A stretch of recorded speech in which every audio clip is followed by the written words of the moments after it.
အားလုံးပဲမင်္ဂလာပါနေသူခိုင်ပါဒီနေ့ကတော့ surrounded by ETS စာအုပ်ကလေးကို conclusion သဘောမျိုးနဲ့ပြောပြပေးမယ်နောက်ဆုံးရက်လေးဖြစ်ပါတယ်ပထမဆုံးအနေနဲ့ကတော့ဇယိုက်အရာလေးမျိုးရဲ့တမိုင်းကြောင်းလေးကိုဖော်ပြထားပြီးတော့သူတို့အနေနဲ့အဲ့လိုတီးခဲ့တဲ့အချိန်မှာပေါ့နော်သူတို့အနေနဲ့သတ်မှတ်ထားတဲ့အရာလေးတွေရဲ့မြေဓာတ်ရေဓာတ်လေဓာတ်မီးဓာတ်ဆိုပြီးတော့သတ်မှတ်ထားလေးကိုပြောပြထားတယ်ပေါ့နော်ပြီးတော့အရာလေးတွေကိုအယောင်လေးတွေရဲ့လက်တွေ့အချက်လက်တွေကိုပြန်ပြီးတော့ပြောပြရမယ်ဆိုလို့ရှိရင်တော့နေရောင်တွေကအရှိရက်တွေမှာပြောခဲ့သလိုပဲပေါ့နော်သူများတွေကိုလိုတိုရှင်းကိုထိရောက်ရောက်နဲ့တွေ့ဝိုင်းနေရမျိုးမဟုတ်ဘဲနဲ့တန်းပြီးတော့ပြောတတ်တဲ့သူမျိုးတွေဖြစ်တယ်အဲ့လိုအလုံးလုံးရင်လည်းအမှားပါရင်ဆိုလို့ရှိရင်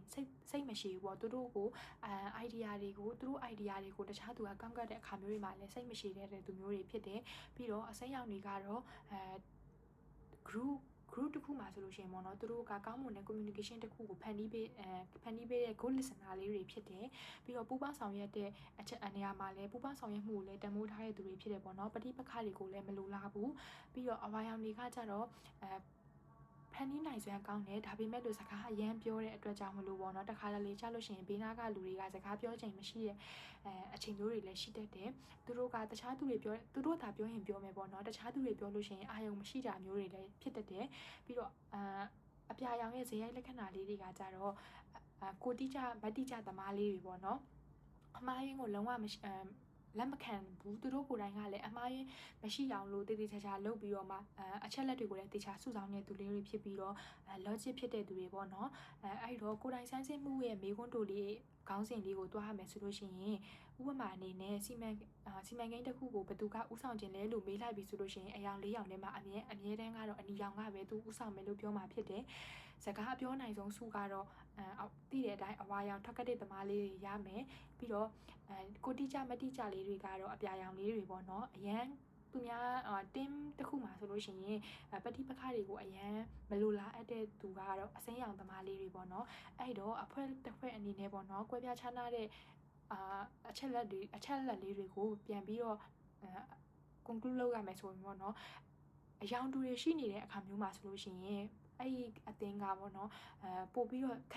လောက်တည်တဲ့အရာတွေကပို့ပြီးတော့ခရီးမရောက်တာမျိုးတွေဖြစ်တတ်တယ်အဲ့ဒါကြောင့်မလို့အဖွဲ့တစ်ဖွဲ့မှာဆိုရင် personality type မတူတဲ့အယောင်၄ယောင်လုံးရှိနေတာကပို့ပြီးတော့ active ဖြစ်တယ် creative ဖြစ်တယ်လို့ပြောထားတယ်ပေါ့နော်